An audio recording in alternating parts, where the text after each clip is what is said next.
Vamos dar início à nossa escola dominical. Vamos orar. Feche seus olhos.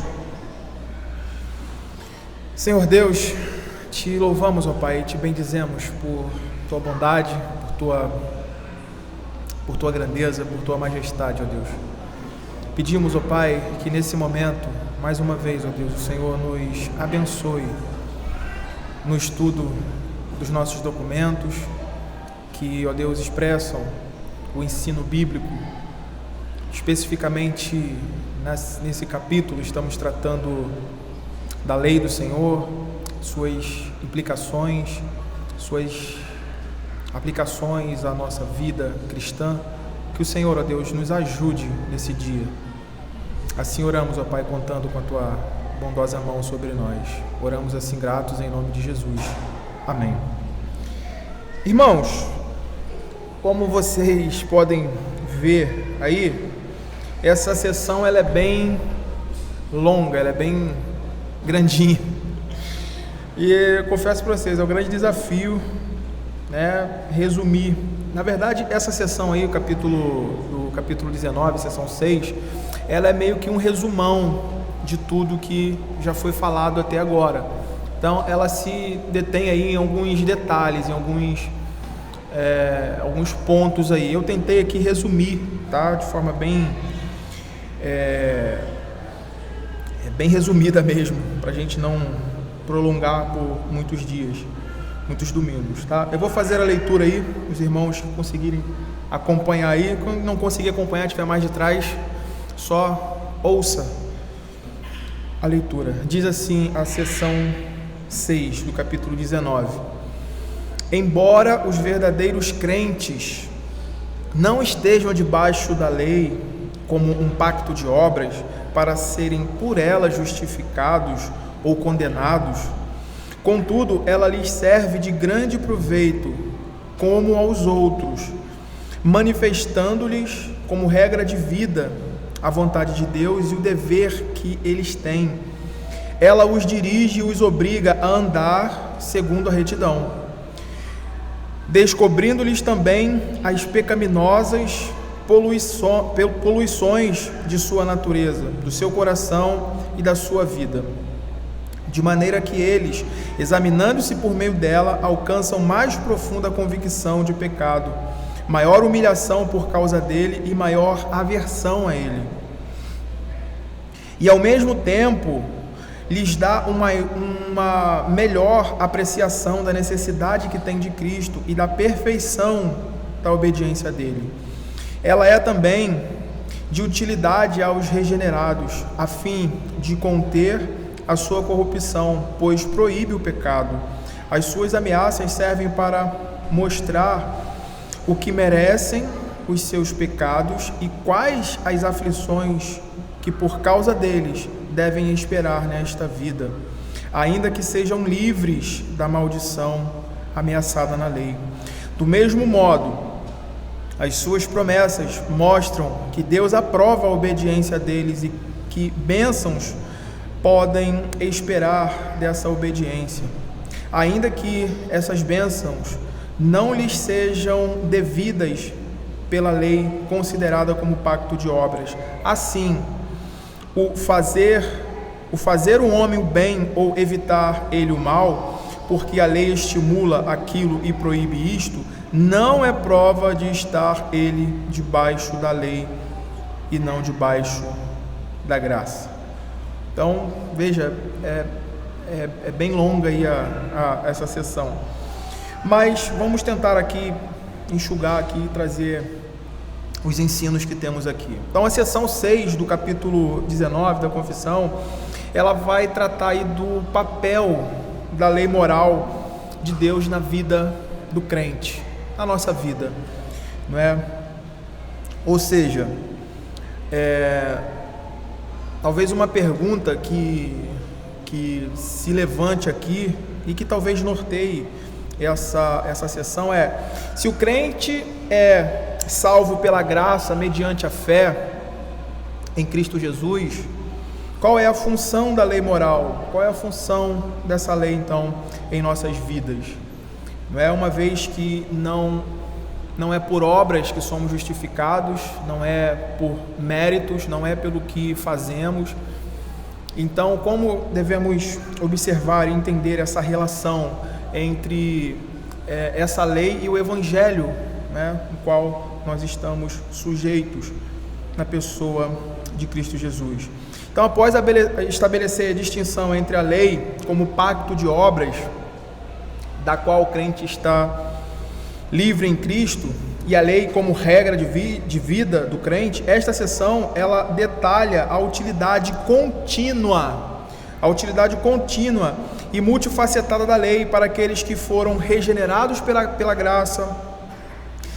E também tem um aspecto muito interessante aqui, não sei se vocês repararam na leitura que eu fiz aqui, ao mesmo tempo que ela traz essa utilidade para a nossa vida, para a vida cristã, nos trazendo evidências, nos mostrando as realidades que a nossa natureza ainda carrega, né, do pecado, nos fazendo conscientes do pecado, evitando o mal. Ela também, ao mesmo tempo, ela serve como nós temos ali esse termo aí, como aos outros, os outros ali, os não regenerados, não crentes. Ela também desempenha um papel para o homem no geral, né? Para o homem no geral. Nós vamos olhar aqui alguns pontos mais especificamente. Então, esse aí, meus irmãos, é um trecho da sessão extremamente crucial, né, para entendermos essa relação entre a lei e o Evangelho. Então, a primeira divisão aí que eu coloquei é que a lei ela é como guia para a nossa santificação, é uma regra de vida, então ela serve-nos aí como um guia para a santificação. E a declaração aí dessa divisão é: embora os verdadeiros crentes não estejam debaixo da lei como um pacto de obras para serem por elas justificados ou condenados, contudo, ela lhes serve de grande proveito como aos outros, manifestando-lhes como regra de vida a vontade de Deus e o dever que eles têm. Ela os dirige e os obriga a andar segundo a retidão. Então nós vemos aí esse aspecto geral, mas também o aspecto específico sendo desenvolvido aí pelos teólogos de Westminster. Então o ponto inicial aqui é esse. Isso aqui é a base, é o pano de fundo, é o fundamento que nós já temos ouvido, temos aprendido, somos instruídos aqui, pregação após pregação, estudo após estudo, que em Cristo nós somos justificados, né? Então, libertos da lei como meio de justificação, os crentes não estão, e isso é um ponto que a gente tem que ter muito claro, tá? Os crentes não estão ou não são libertos da obediência a Deus, ok? Os crentes nós não somos libertos no sentido de desobrigados de obedecer, desobrigados de cumprir com as nossas responsabilidades para com Deus. Então, a lei moral, ela continua sendo a expressão perfeita do caráter e da vontade de Deus para suas criaturas, e muito mais especificamente aos seus filhos, né? Aqueles que foram chamados em Cristo estão unidos a Ele. E para nós, para os regenerados, para aqueles que fazem parte do corpo de Cristo e que agora possui o Espírito Santo, né? Que o Espírito habita em nós, a lei ela não é um fardo, a lei ela não deve ser tida e tratada como um peso a ser carregado, como, poxa, o Evangelho, como se existisse o Evangelho é muito bom, o Evangelho, mas quando eu olho a lei, é um peso, sabe, é algo bem opressor. Mas nós devemos olhar para a lei como a Escritura nos ensina, como esse guia que nos conduz, que nos direciona no caminho da santidade, da gratidão, da salvação recebida por Deus. É interessante nós observarmos essa relação. Abra o Salmo 119, o Salmo 119 no versículo 97. Quem achou aí, pode ler em voz alta, por gentileza.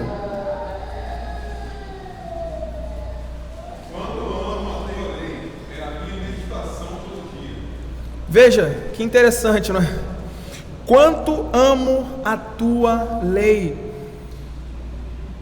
Quanto amo. O salmista aqui, ele aponta exatamente, né, a disposição e o interesse do coração redimido, do coração que foi alcançado por essa salvação, por essa graça.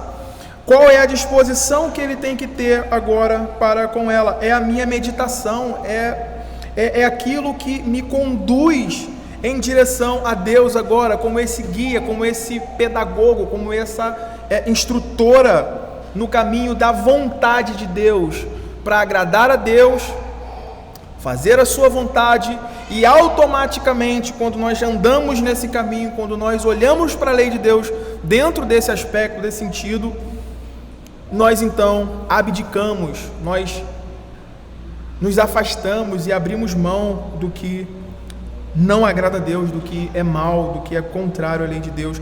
Veja o que Calvino, lá nas Institutas, vai dizer lá no segundo livro, né? Ele diz assim: a terceira e principal utilidade da lei, e que mais se aproxima do seu propósito próprio, tem lugar entre os crentes em cujos corações o Espírito de Deus já vive e reina. Aqui eles encontram um duplo benefício, pois é o melhor instrumento para ensiná-los diariamente, com maior certeza e perfeição, qual seja a natureza da vontade de Deus, a qual aspiram, e para confirmá-los neste conhecimento. Calvino aqui, ele enfatiza justamente isso, que a lei serve para instruir e exortar os crentes à santidade, a conduzi-los nesse caminho para o qual nós fomos redimidos, não é? Nós fomos salvos para isso, nós fomos salvos para andarmos em conformidade à vontade de Deus. E qual é esse guia, qual é esse guarda-reio que vai nos conduzindo ali nesse caminho? É a lei de Deus, é a sua vontade revelada, aquilo que expressa o seu caráter, né, ao homem. O comentário do Roger, nessa sessão, ele vai dizer assim: a lei como regra de dever e como padrão imutável de toda a perfeição moral nunca pode ser abrogada. Os crentes são redimidos da lei como um pacto de obras, o que nós lemos no início aí da confissão, mas são consagrados de novo à lei como uma regra de vida. Eles são feitos servos de Cristo, debaixo da lei para com Cristo. Então Roger, ele ressalta que a libertação da condenação da lei não implica a ideia, nós vamos ver mais à frente, de não lei, né? De ausência de lei, mas uma nova relação com ela. E esse é o ponto central aqui, que nós devemos entender. Essa nova relação com ela, agora mediada por Cristo. Mediada por Cristo. Então, essa é o primeiro ponto, a primeira questão que a gente precisa ter aí bem esclarecido em nossas mentes. Alguém querendo falar, tá? Ou contribuir, ou fazer alguma pergunta, por favor. O segundo ponto, e eu estou sendo, gente, bem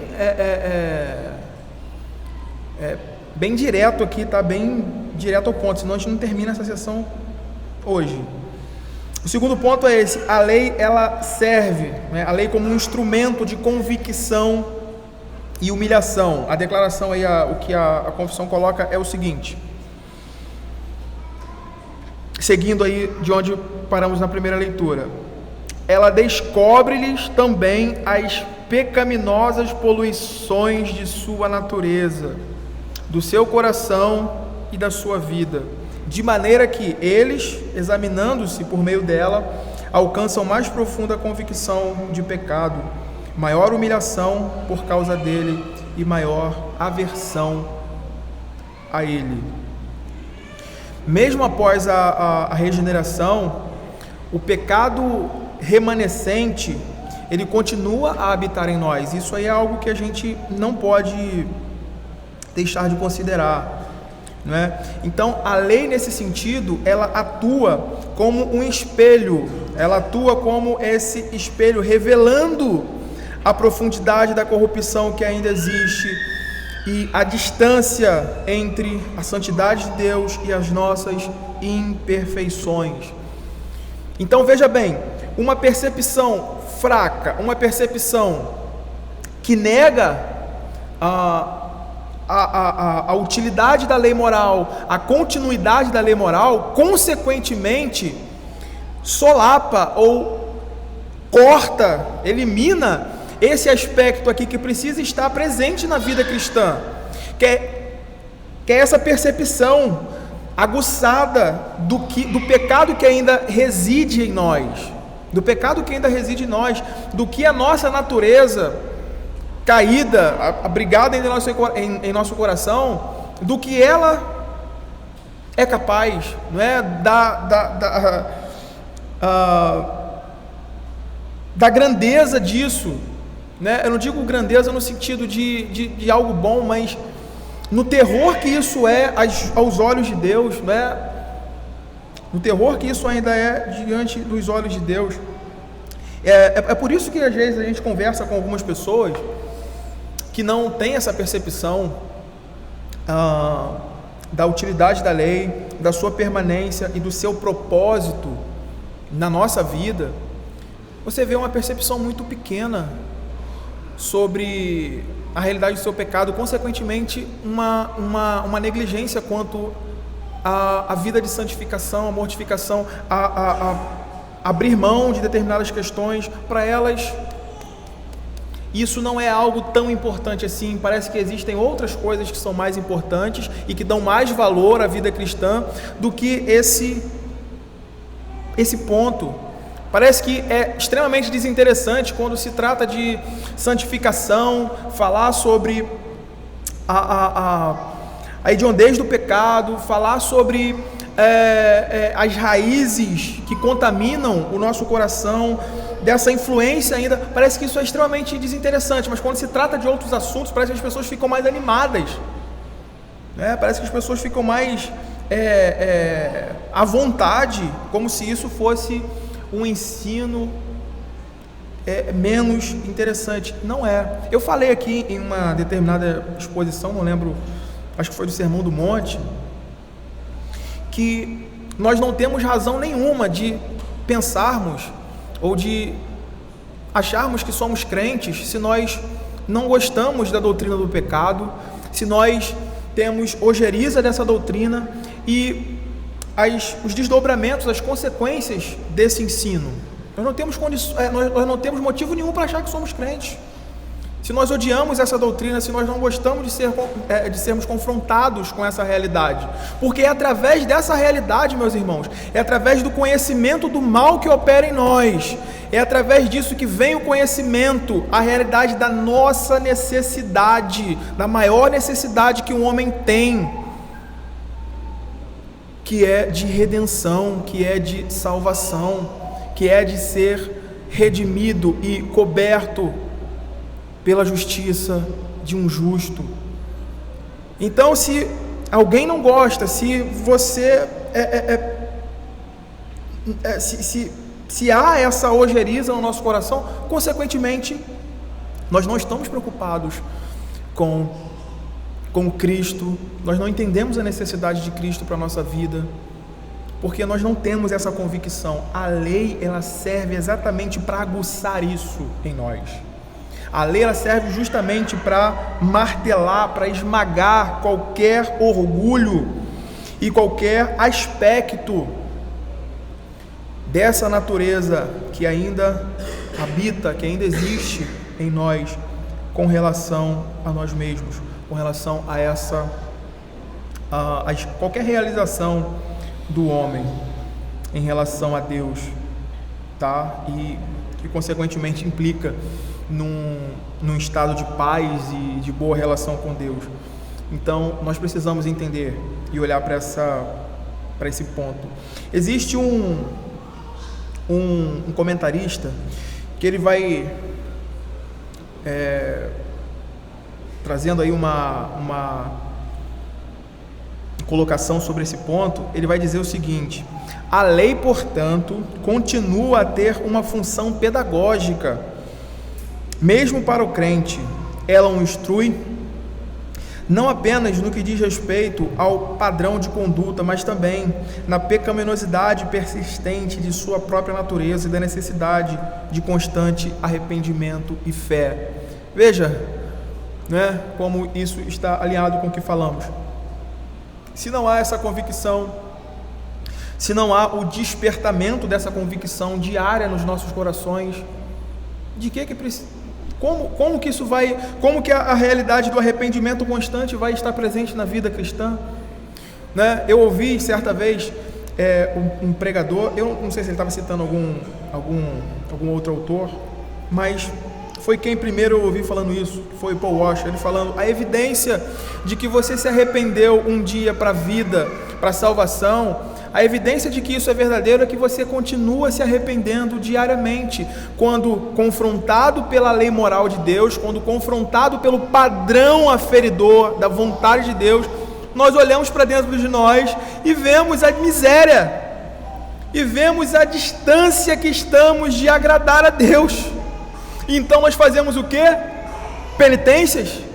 Fazemos boas obras para então merecer? Não, nós não temos nesse sentido. O que nós temos que nos arrepender, pedir a graça de Deus que nos salvou, que nos redimiu, para que ela continue a nos tirar dessa vida de pecado, para tirar o brilho, o gosto dessa sedução do pecado de nós, fazendo morrer diariamente esse gosto, esse prazer, esse deleite que nos leva às vezes a amassar, a dobrar todo o conhecimento que temos da luz que recebemos de Deus, jogar de lado e abraçar o pecado. Nós precisamos ter esse senso ativo em nós, justamente para nos arrepender do pecado, nos levar ao arrependimento, confissão e abandono do pecado.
Só é suprido do manancial, daquele rio que flui, como Apocalipse fala, do trono de Deus, aquele sedento, aquele que busca incessantemente, busca a lei de Deus, né?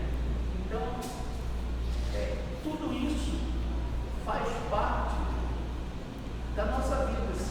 Esse desejo que você colocou aí da doutrina sobre o pecado, você não ter o desejo de conhecer isso, e o salmista falava: seja generoso para com o teu servo, para que eu viva e observe a tua palavra. Então, tudo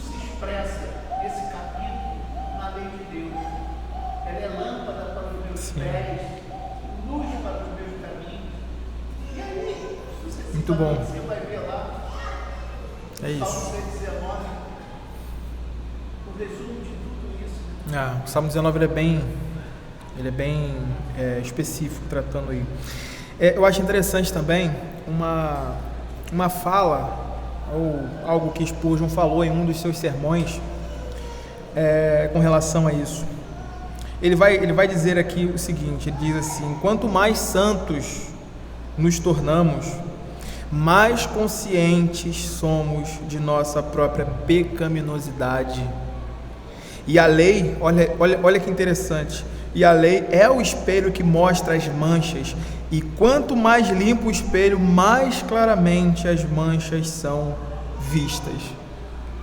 É por isso que nós precisamos, por meio do conhecimento da lei de Deus, da vontade, da palavra revelada de Deus, buscarmos esse conhecimento, como Calvino fala nas Institutas, logo no começo, no primeiro livro, conhecendo a Deus, conhecendo o nosso próprio coração, nós podemos ter uma melhor e mais segura compreensão do que precisamos, de quem nós somos, de quem Deus é e de como isso tem que ser feito. Então nós não podemos simplesmente deixar de lado essa realidade de conhecer a lei de Deus, descer, avaliar o nosso coração, então vivermos de acordo com essa vontade revelada de Deus. Andando aí, seguindo a proposta aqui, terceiro ponto que nós podemos tirar aí da confissão é que a lei ela aponta para a nossa necessidade de Cristo e da sua perfeita obediência. A lei ela aponta para a necessidade de Cristo e a sua perfeita obediência. A declaração aí da confissão é assim, seguindo de onde paramos aí no último ponto, no ponto 2. E ao mesmo tempo, lhes dá uma melhor apreciação da necessidade que tem de Cristo e da perfeição da obediência dele. Veja, ao revelar a profundidade do nosso pecado e a nossa incapacidade de cumprir perfeitamente os padrões de Deus, a lei então faz o quê? Ela nos impulsiona, ela nos instiga constantemente, ela nos leva constantemente a Cristo. Ela tem sempre esse ponto, esse propósito, de nos levar constantemente a Cristo, reconhecendo que nossa única esperança não reside em nossos próprios esforços, não está na nossa capacidade de guardar a lei, de cumprir a lei, de fazer aquele famoso checklist, peraí, não, a vida cristã não é cumprir checklist, porque em muitos momentos, em muitas circunstâncias, você e eu somos colocados pela graça de Deus diante desses fracassos, da miséria da nossa capacidade humana. Constantemente nós somos colocados frente à miséria do que é ser um pecador redimido. É você ter consciência de que você às vezes está mirando o alvo, o que é bom, certo, justo e bom, mas nessa condição miserável nós caímos e fracassamos muitas vezes de muitas maneiras, não é? Então a lei ela nos serve também justamente para apontar essa realidade e confiarmos na perfeita obediência dele. Confiarmos nessa obediência dele, perfeita e suficiente. Então, a nossa fé, a fé cristã, ela é fundamental e sustentada na pessoa e obra de Cristo, na justiça perfeita que emana de Cristo, que nos cobre e que nos cobre. É interessante como às vezes você vê algumas pessoas que vieram do neopentecostalismo, passaram ali às vezes, tem umas que vêm direto, né? Mas passaram pelo pentecostalismo e estão tendo acesso à fé reformada. É muito engraçado, cara, quando você se depara com isso, com algumas preocupações, e que são, até certo ponto, são legítimas, mas você percebe exatamente ainda esse ranço de fazer alguma coisa para ser aceito por Deus, de ainda querer mostrar alguma coisa, não é, que poderia então justificá-la ou torná-la mais aceita por Deus em relação ao que nós estamos falando aqui, né, de ser salvo, de estar em Cristo de fato. Eu me lembro uma vez, a gente estava conversando, eu não vou falar porque, né, mas a gente estava conversando com uma pessoa, e essa pessoa colocou uma situação bem polêmica, também não vou falar aqui qual é a polêmica, mas aí no final do discurso dela, ela expondo certo pregador, certo pastor, bem conhecido, que ele falava sobre esse assunto, ele dava um parecer que no final das contas, é o parecer bíblico, né, de que no final das contas nós dependemos de Cristo, nós dependemos inteiramente da graça, da sua obra e da sua obediência, e não da nossa, embora isso seja requerido de nós, né? Mas no final o pregador falou isso e ela, onde já se viu, eu tenho que fazer, o final da conversa ele foi exatamente esse, deixando essa linha, né, hasteada aí, essa linha para cima, de que a salvação dela dependia da sua ação, das suas obras. Cristo era aquilo, na conversa, Cristo era aquilo que dava aquele, sabe a cerejinha do bolo? Cristo era aquele que dava uma certa beleza para o que ela fez, para o que ela realizou. Cristo trazia uma belezinha, assim, botava ali uma fitinha, sabe, um presente. Não, meus irmãos, não. Então a realidade que a lei nos ressalta aqui de forma bem clara, e a nossa experiência cristã, se você for olhar isso, fazer essa análise de forma bem honesta, você vai ver isso nos nossos tropeços, nas nossas misérias diárias, enquanto nós miramos lá o que é bom, certo. O próprio texto de Paulo ali aos Romanos, querer fazer o bem, né? Você olha, mas não o efetuar. Então isso ressalta a necessidade que temos de Cristo, do nosso mediador. A lei nos faz valorizar ainda mais a graça e a suficiência do nosso Salvador.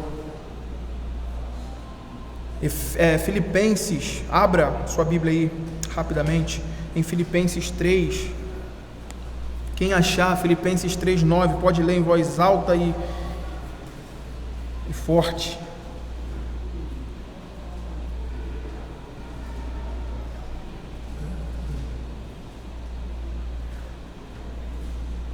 Ser achado nele, não tendo justiça própria que procede de lei, senão a que é mediante a fé em Cristo, a justiça que procede de Deus, baseada na fé. Exato. Comentarista, falando sobre esse aspecto aí, essa realidade, ele vai dizer: assim, vendo na lei, como num espelho, suas próprias fraquezas e a santidade de Deus, nós, né, os crentes, somos excitados a uma maior vigilância, oração e dependência da graça de Cristo e do poder santificador do Espírito. Nós sempre temos que olhar para toda essa realidade que nós estamos envoltos, nós estamos envolvidos.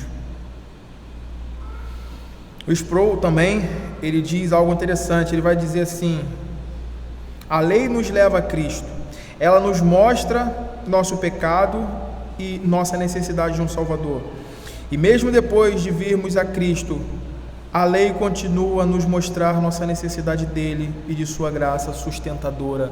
É aquela graça que chega diariamente na vida cristã, nos dando olhos para enxergar, nos dando esse espírito que nos leva humildemente a depender de Cristo. E partindo aí para o ponto 4, seguindo a confissão, a lei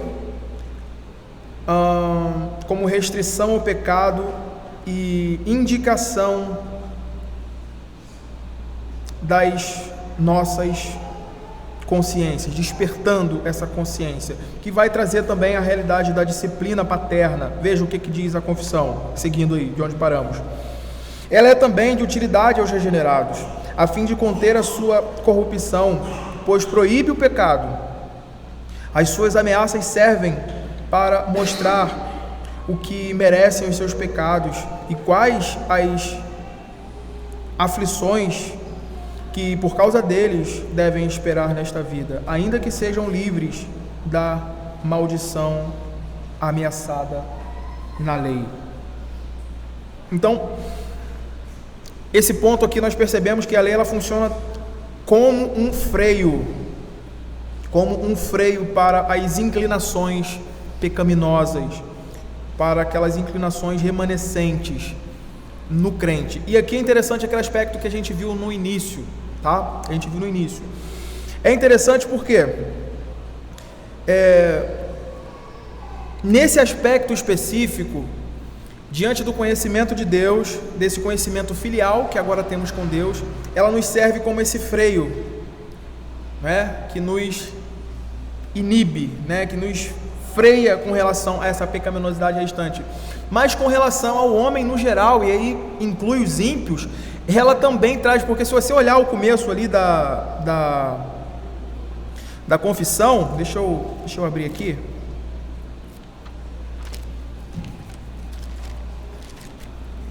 Se você olhar ali o comecinho dela, você vai perceber que a lei de Deus ela abrange não somente os crentes, mas todos os homens, não é? Todos os homens, e ela tem um propósito nisso, ó. Veja aí, no comecinho lá, ele vai dizer, embora os verdadeiros crentes, ok? Aí ele vai dizer assim, para ser por ela, ela serve de grande proveito tanto a eles, ou seja, os crentes, que é o que ele vai tratar mais à frente como os regenerados, né, a eles, como aos demais. Quem são os demais aqui? Que os teólogos estão tocando aqui, eles têm em vista. Os outros homens, os não crentes, né, aqueles que não estão em Cristo. Ou seja, a lei ela tem esse valor, né, ela serve de grande proveito, e é justamente isso, porque por mais que o homem seja pecador, por mais que ele seja depravado em seu coração, os homens são criados à imagem e semelhança de Deus. A lei moral está gravada por natureza, pela própria criação de Deus no coração dele. É o que Romanos 2 vai dizer, né? Romanos 2, capítulo 14 a 15, ele deixa isso muito claramente exposto. Então, quando o ímpio que não tem a lei, que não se submete, que não reconhece e não se sujeita à lei de Deus para obedecê-la, para amar a Deus, para reconhecer, né, que tudo que foi criado é dele, ele merece a glória e a honra por tudo, o ímpio, ele tem esse senso dentro dele, e que é o que Romanos também vai dizer, quando ele faz o que é bom, o que é reto, a lei, essa lei gravada no coração faz o quê? Muito bom. É isso mesmo. Quando ele age contrário a essa lei, o que o coração, o que essa natureza, o que essa lei gravada no coração dele faz? Muito ruim, não é assim. Mas o que essa natureza pecaminosa que está lá dentro faz com ele? Suprime isso. Suprime isso, joga assim, isso aí. Essa é a distinção.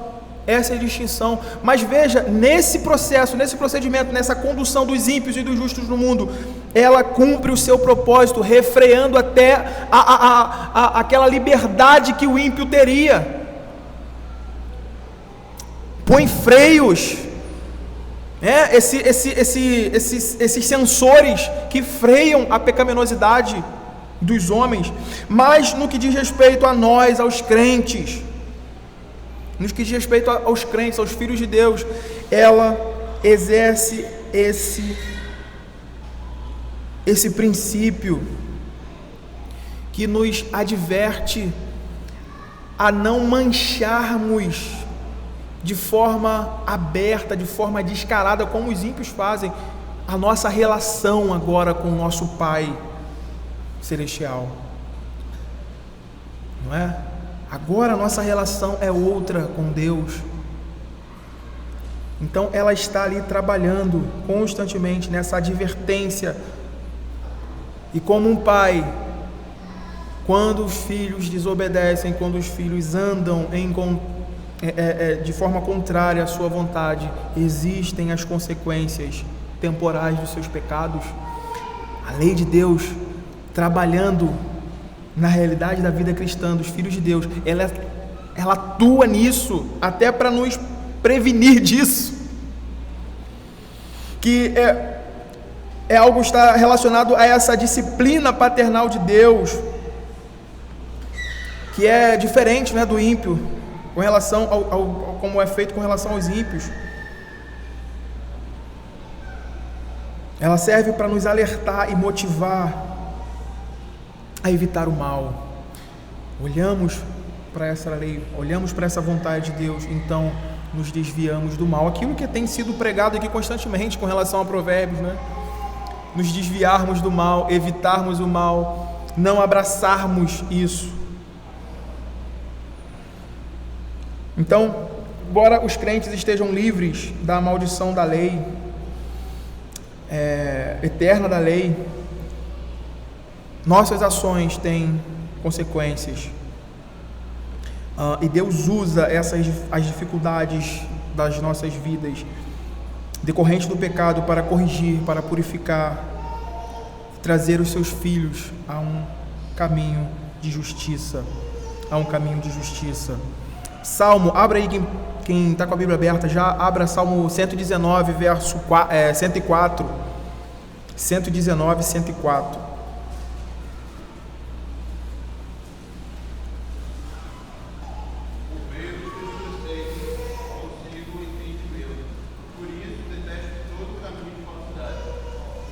Muito bom. Então, Thomas Watson, comentando algo em torno disso, ele vai dizer: a lei é uma cerca para nos impedir de vaguear por caminhos proibidos.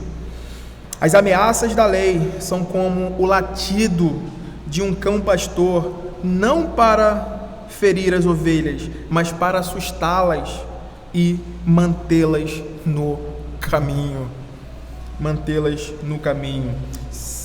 Já seguindo para a penúltima divisão aí,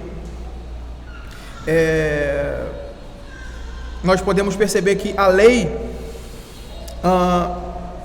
como indicadora da aprovação divina e das bênçãos da obediência, elas não funcionam então ela não funciona então como mérito, tá? E o texto da confissão trabalha justamente isso. Do mesmo modo, as suas promessas mostram que Deus aprova a obediência deles e que bênçãos podem esperar dessa obediência, ainda que essas bênçãos não lhes sejam devidas pela lei, considerada como um pacto de obras. Então a gente sabe que a lei, como nós já abordamos aqui em algumas outras ocasiões, ela contém promessas, né? Ela contém promessas que revelam o prazer de Deus na obediência dos seus filhos. Isso está embutido ali. E essas bênçãos não são conquistadas como salário. O ponto aqui é esse. Elas não são pagas e obtidas por nós, como os filhos de Deus, ao observarmos a lei de Deus, ao nos atentarmos às vontades reveladas de Deus. Elas não funcionam como um pagamento devido, como seria no pacto das obras, mas são expressões da bondade e do favor de Deus para com aqueles que por graça andam em seus caminhos. Veja que ordem interessante. A obediência é fruto da salvação. Ok? A obediência, ela é fruto disso. Então Cristo nos salva, Ele nos redime, e então nós somos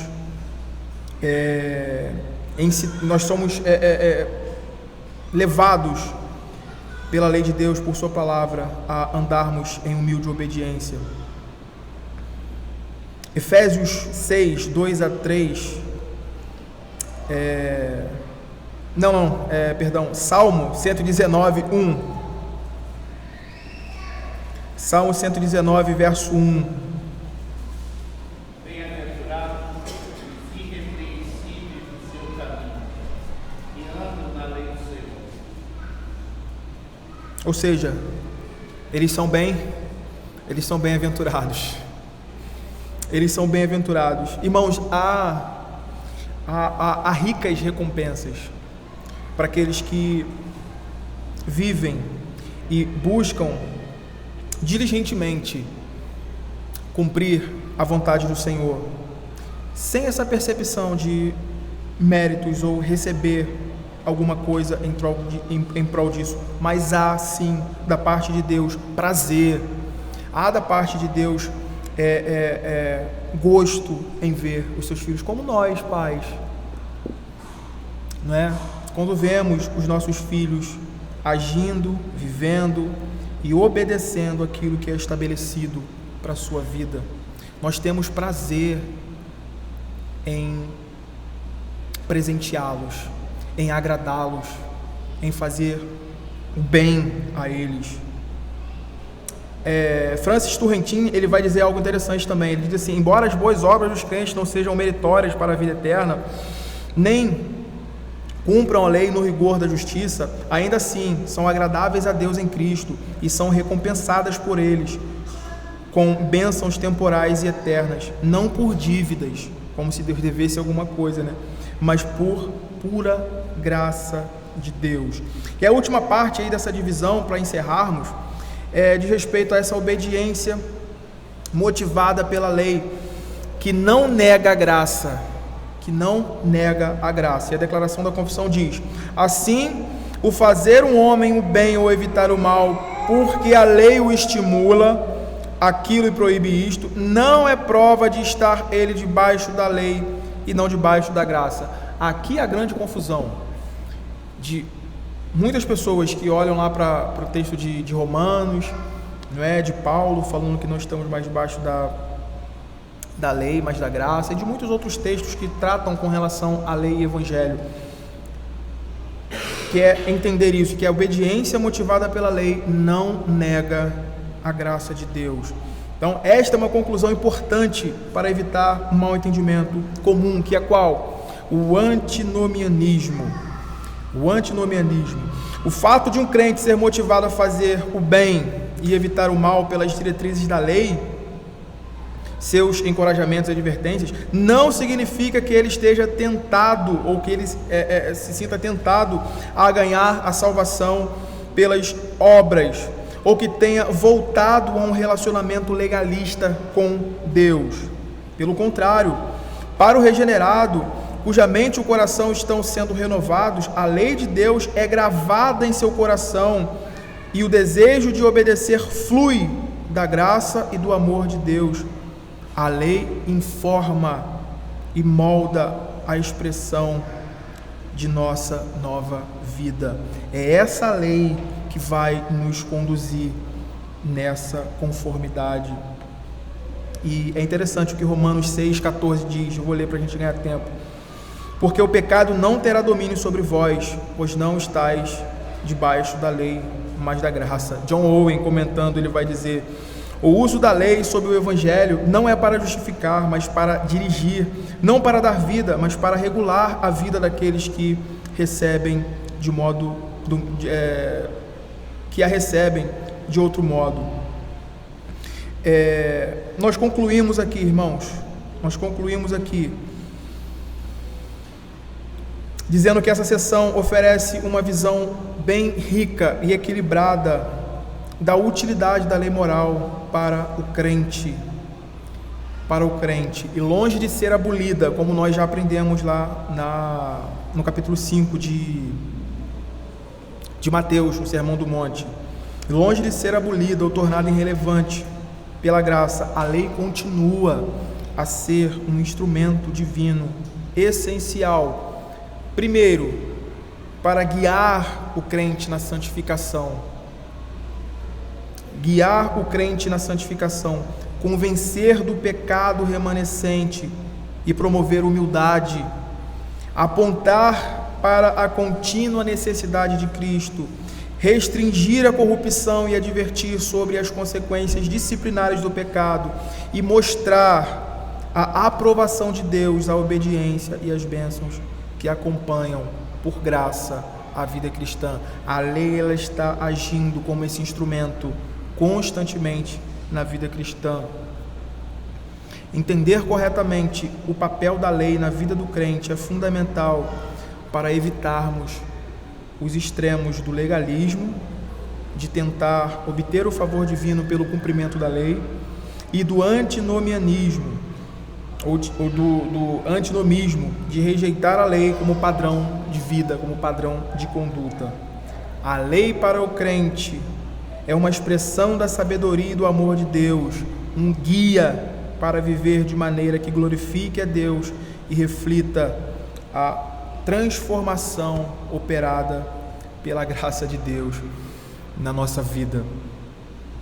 Então, quando sussurrarem aos seus ouvidos, aos nossos ouvidos, que a lei de Deus, esse padrão estabelecido por Deus em sua lei, é algo irrelevante ou algo que não tem mais lugar na vida cristã, esteja pronto a declarar essas realidades, de que a lei de Deus, ela permanece, não como um instrumento de justificação, mas como um instrumento de santificação, de avaliação da nossa natureza caída e desse instrumento de nos levar a Cristo em humildade e dependência.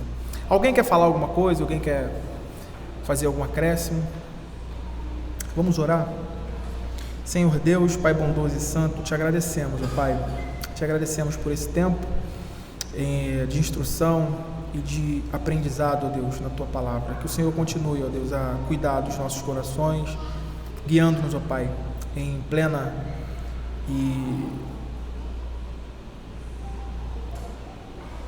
em caminho de santificação para a glória de Cristo. Ajuda o Teu povo, ó Deus, assim oramos. Leva-nos em paz para os nossos lares, em nome de Cristo Jesus. Amém.